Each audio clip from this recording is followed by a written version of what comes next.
Hello friends, so this time I am in Mumbai.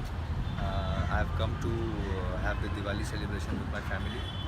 So we just came for a little hangout with Akshay and Rahul. So I thought of getting a massage. If I'm in Mumbai, I should get one massage before I leave. I'm just there for like a couple of days more. So today, by the way, we are at a place where we usually come to smoke anything what we want. Today, since few days, there will be some fair kind of thing. So you can see the rides. Like there are a couple of rides. By the evening time, a few more will be added, and they have the stalls also. Right now that is closed, so you get a lot of things to purchase. So now let's go to the massage.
हाँ हम आप देखिए दाढ़ी कितना लेते हैं दाढ़ी जी 30 रुपये